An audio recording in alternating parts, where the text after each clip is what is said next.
What is going on, Trash Talkers? We're back with another episode for you. In today's video, we're going to give you a recap of everything that happened in Week 5 of the NFL. All that and much more coming your way right now!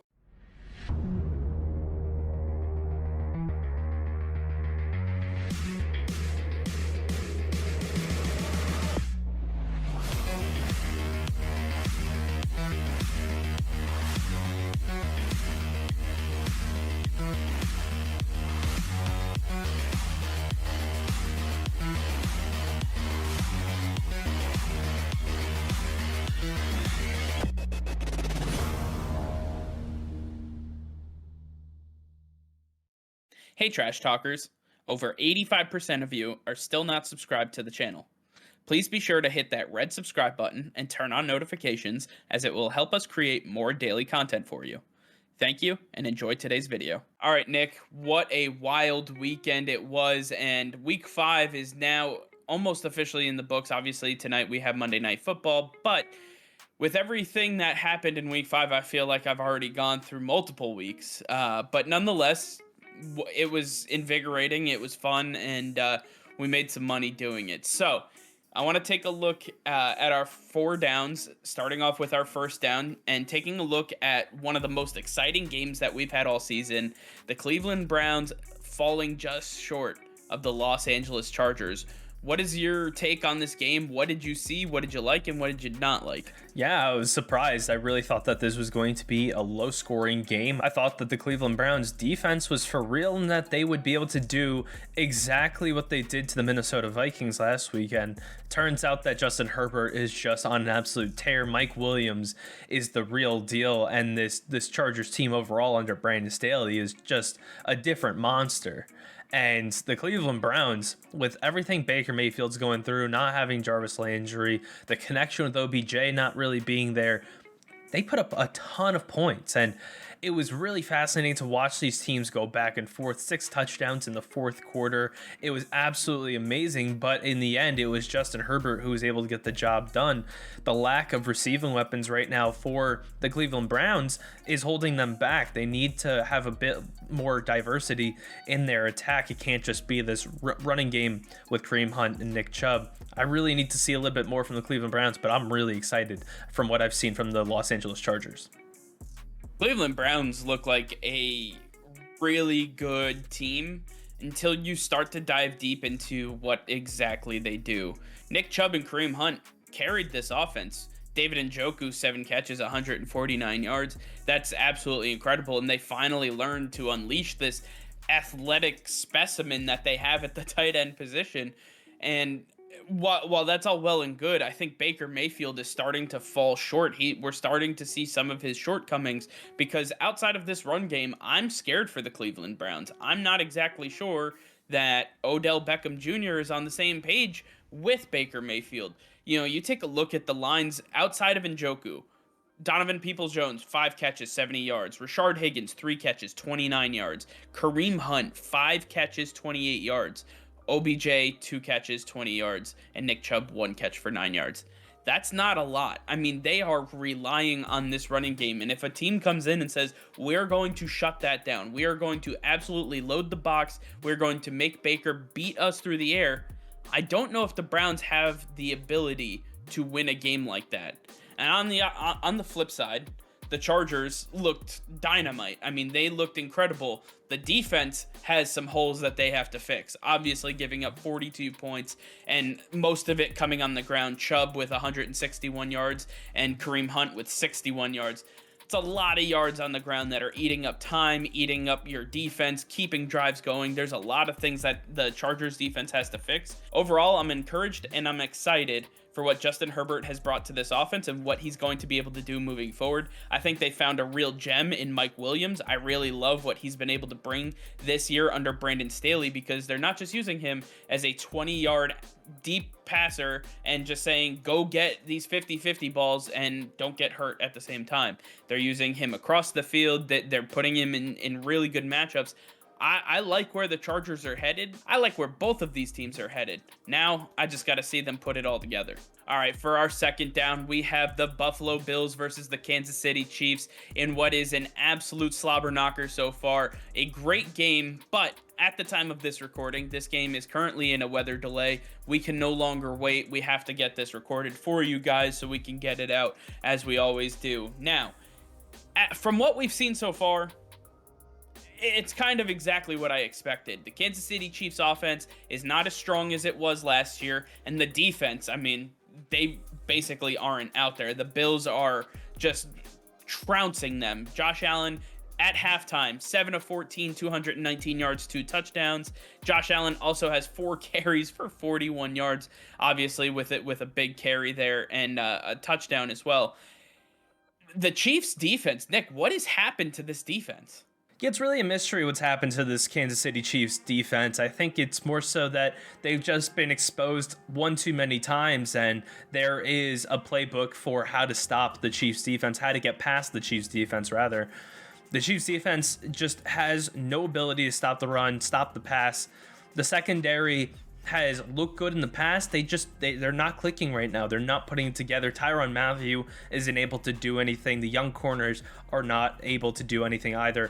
I don't know what needs to happen on this defense, but if the Kansas City Chiefs are going to even make the playoffs at this point, they definitely need to take care of this defense. Yeah, I never thought I'd say it, especially in week 5, but the Chiefs making the playoffs seems to be of utmost urgency at this point, especially with the way the defense is playing, but also on the offense. And I just want to touch quickly, Patrick Mahomes is not having a great night, and he hasn't had a great season so far. I mean, Tyreek Hill, Travis Kelce, these guys have had relatively normal numbers considering what they normally put up. Obviously, last week, Tyreek Hill just absolutely went off. 186 yards, 3 touchdowns, absurd. But outside of that, they've been relatively pedestrian. And at this point, I think that there's a lot of question marks surrounding this team. The question is, can they get it resolved and can they get back to their other ways? Yeah, it's going to really be on Patrick Mahomes' shoulders. He's had some mishaps with the receivers, Kelce not hitting him when he's wide open. I need to see a little bit more from him getting back to his MVP caliber. I'm just not seeing that from him right now. I don't know if it's the offensive line and the chemistry that he has. Maybe it's not there yet, and he doesn't feel as comfortable in the pocket as he has in the past.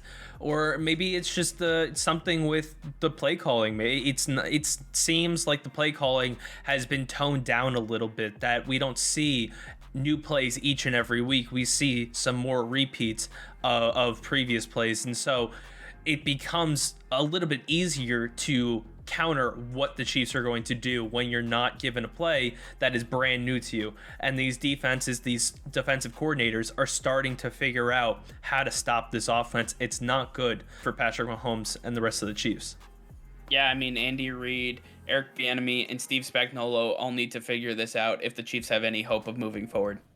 All right, for our third down, I want to talk about one of the most highlighted and most anticipated games that we had this week. The New York Giants going to their division rival, Dallas Cowboys. The Cowboys put on an absolute clinic. Dak Prescott, Ezekiel Elliott, these guys were on fire. Amari Cooper, CeeDee Lamb really showed up and showed out. Dalton Schultz was playing his support role as he normally does, and Tony Pollard really set the tone as the offset back. The Dallas Cowboys were firing on all cylinders. The question becomes, what is going on with the New York Giants? And I'll tell you, they lost Daniel Jones to a concussion. They lost Saquon Barkley to a low ankle sprain. They lost Kenny Golladay. I mean, they lost everybody in this game. Kadarius Toney got overwrought with his emotions, throws a punch, and gets ejected out of the game. That was obviously when the game was already out of hand. The Giants didn't really have a shot at a comeback. But nonetheless, he was super productive up until that point. I have to wonder, are the Giants built to be able to compete in their own division, let alone the rest of the NFL? Right now, the New York Giants are in a very bad spot, and it seems like the season is just caving in on them really quickly. With the injuries piling up just like they did last year, you know that the Giants are not going to be able to do anything competing in this division. The Dallas Cowboys are just on fire right now. There isn't anybody in this division that's touching them. But even when you look at the Philadelphia Eagles beating the Carolina Panthers, a big big win for them. Washington football team, I mean, they're losing games, they're winning some games, they're bouncing up and down, but they're still better than the New York Giants, and they proved that when they beat them a few weeks ago. The New York Giants are just in a rough spot right now. Things were looking bright after the New Orleans Saints game, but I think that was their Super Bowl of the season, because I don't know if they're going to be at full strength for the rest of the year. There's a lot of question marks with this team, and I really think that this is the telltale sign from what we're going to see with Joe Judge at the helm. This is his make or break moment as the head coach of this franchise in New York. With all of those spotlights on him, he's got to really get this team going if they have any chance of moving forward. But I want to talk a little bit about the Cowboys defense real quick. They have actually showed out really well all season. Trayvon Diggs, obviously the leading candidate for Defensive Player of the Year, especially in our eyes. His league-leading 6th interception this season. Absolutely on fire. Do not throw to this man's side of the field. He is locking everything down. My question is, did they get better because of the personnel that they shifted around, or did Dan Quinn really come in and shake up this defense enough to get the best out of them? Yeah, it's tough for me to admit that Dan Quinn has done something right, but it seems like Dan Quinn has gotten through to his players. It seems that he is, exactly what we saw in Atlanta, a guy who just gets his guys so fired up. They love playing for him, and it seems that the Dallas Cowboys players are no different. They are all playing for Dan Quinn. They are all sticking to the game plan and playing for each other. It's all working out right now, and whatever Dan Quinn is implementing, I mean, props to him, but it's something I never saw coming, and it's a really nice surprise. Yeah, I mean, Cowboys fans all over the country have to be thrilled with the way their team is playing on both sides of the ball. Now they have to go up to New England and prove it against the hoodie himself, Bill Belichick. We'll see how that game goes. All right, for our 4th and final down, we have the Green Bay Packers taking on the Cincinnati Bengals in what was supposed to be a relatively straightforward game. The Packers and the Bengals were 3-1. The Bengals had already struggled with the Jacksonville Jaguars the week prior, and the Packers had looked like their old selves after their week 1 fumble against the New Orleans Saints. Now things started to get a little tricky as the Bengals utilized their extra time to game plan really well. Aaron Rodgers, 344 yards and 2 touchdowns with that interception. Aaron Jones, 103 yards on the ground and 206 yards receiving for Davante Adams. Nick, are the Packers a one-trick pony with Davante Adams and Aaron Jones? The Packers are a very versatile team. I don't believe they're a one-trick pony, but what scares me is the way Aaron Rodgers is playing. He plays like he doesn't care. He doesn't have that twitch in himself to be as competitive as possible. He looks very lackadaisical out there, and he looks like he's having a great time and enjoying himself, but he doesn't care to really push his players and be the guy he's been his entire career, who a lot of people say isn't the nicest guy. He looks like he's enjoying himself. That is not the Aaron Rodgers that we know. And I'm not saying it's a good or bad thing, but I don't trust this Aaron Rodgers. I don't believe in this Aaron Rodgers. I don't believe that this Aaron Rodgers currently is going to be able to take this team back to the NFC Championship game. The defense is in bad shape, and Aaron Rodgers is going to have to carry a lot more of the load. The offense is going to have to put up a lot of points moving forward. I don't know if this Aaron Rodgers, can do that. He needs to flip the switch. Yeah, on the flip side, the Cincinnati Bengals have really shown me that they are here to compete, especially in a tough division that they are. Negating the Steelers, the Cleveland Browns, and the Baltimore Ravens are definitely going to be worthy adversaries of the Cincinnati Bengals. The Bengals went to overtime with the Packers and could have come out with the victory, easily been 4-1, which would have been mind-blowing to almost the rest of the NFL. But Joe Burrow looked really good outside of his 2 interceptions, 281 yards, 2 touchdowns. Really good mix-up with Joe Mixon and Samaje Perine on the ground, really getting that going. But Jamar Chase is the story for the Cincinnati Bengals. He is the light, the beacon of light that they have needed on the offensive side of the ball to really get things going. 6 receptions, 159 yards, and a touchdown. This guy is open all day, every day. And I think that when we saw them take Jamar Chase over Penny Sewell, we had to slap a lot of question marks on that because Joe Burrow is still getting pressured a lot, but now he has an outlet guy that he trusts and knows how to work with. I believe that the Bengals are headed in the right direction. The Bengals are definitely headed in the right direction, and the defense is the real surprise to me. I love that they are bringing all these guys in, and it's actually working. I thought it was just a bunch of random guys that they were hoping could do something, but this is more than I ever expected. Trey Hendrickson on this defensive line with DJ Reader. I mean, they are absolutely destroying it right now. In the secondary, you got guys like Chidobe Awuzie and Trey Waynes who are kind of cast-offs on their former teams. Now they're really putting it together. I really like what this Bengals defense is doing, and if the Bengals are going to continue to be successful, it's going to be the defense that has to put up their end of the bargain and keep the pace up.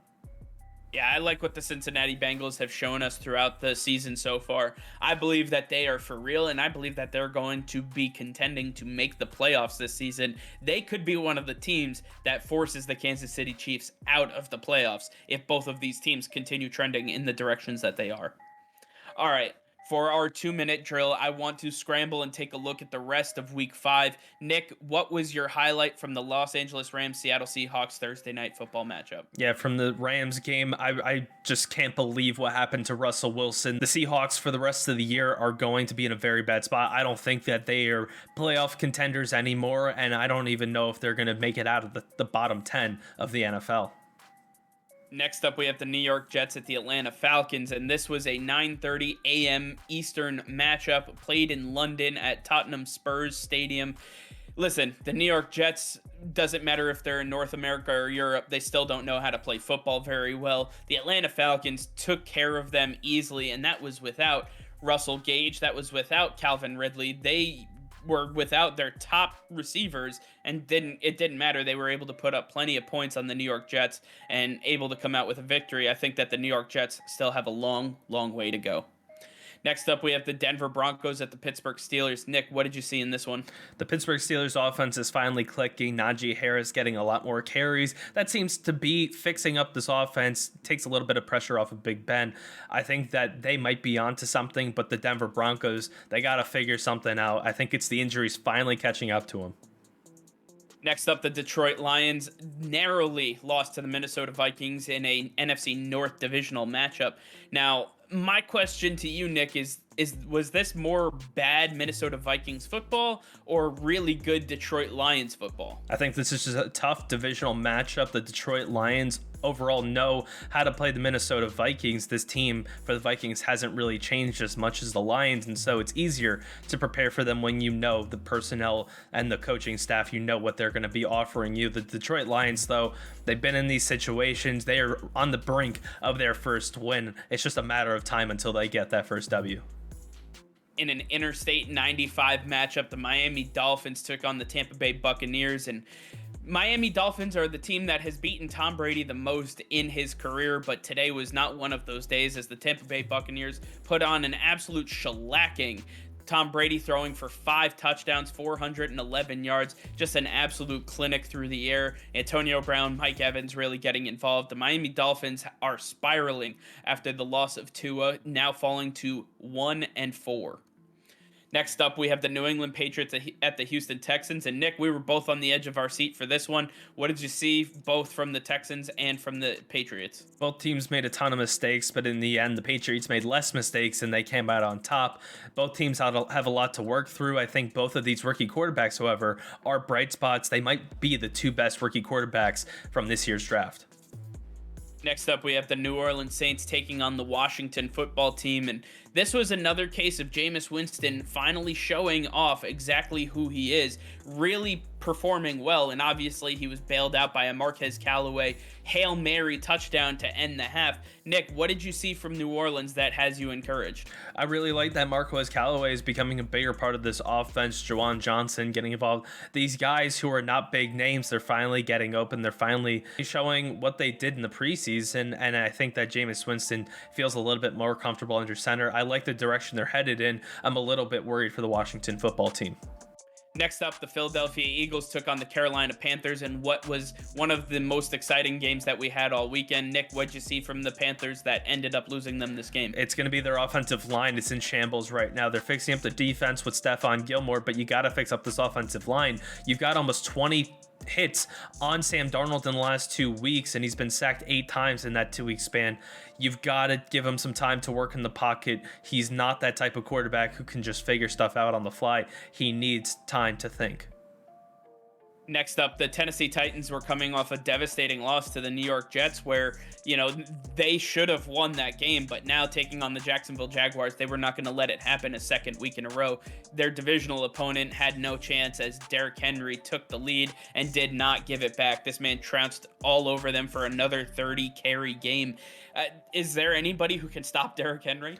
There's definitely nobody in the league that can stop Derrick Henry. And at this point, I think the Tennessee Titans are just showing that they are the best team in their division. There's nobody even close. Even when their defense is playing as bad as they are, the offense is strong enough to keep them going. Nick, I'm going to give you this one. The Chicago Bears absolutely manhandled the Las Vegas Raiders. Here's your moment to shine. Talk about how bad the Raiders are when they have to play down to their competition. Yeah, this is the Raiders. This is the John Gruden-led Las Vegas Raiders that I expect to see every single year. It never differs. They play down to their competition. They play up to their competition. They played some very big opponents in the beginning, and that's why they got some very big wins. They are not that team, though. They play all over the place. This time, the Chicago Bears being below their level, the Las Vegas Raiders sinking down to that level, and they got caught up in the mix-up. Justin Fields getting his second W of the season. Yeah, Justin Fields really popping off, but you know who didn't pop off as a rookie quarterback? Trey Lance. Trey Lance struggled in his first matchup going against a relatively difficult Arizona Cardinals defense. Nick, what did you see from Trey Lance that has you encouraged for him moving forward? I love his versatility. He's a big guy just like Josh Allen. He can run a lot, break a lot of tackles, and his arm strength is unbelievable. I think that Kyle Shanahan needs to take the strings off of the playbook a little bit, let him throw, let him air it out a little bit more. I don't want him to be running the ball as much as he's throwing the ball, but Trey Lance has a very bright future. And finally, Monday Night Football, your predictions, Indianapolis Colts taking on the Baltimore Ravens. Yeah, this is going to be a very easy game. I don't think the Indianapolis Colts really have a shot. I don't like what Carson Wentz is doing, and I really like what Lamar Jackson is doing. He might be getting back some guys from IR, some receivers that could really help him out in the passing game. Him and Hollywood Brown are looking really good so far. If they can keep their deep threat going, then the Baltimore Ravens have an easy road to victory. Yeah, I have the Baltimore Ravens in this one as well. Lamar Jackson's the biggest X factor in the NFL as it stands right now. I believe that there is nobody that they can use to predict what this man is going to do, and that is why the Baltimore Ravens will come out on top on Monday Night Football. All right, well, that's going to be all for now. Thank you all for watching. Be sure to like this video and subscribe to the channel if you haven't already. Hit that notification bell. We go live every single day. That'll be all. Peace and love.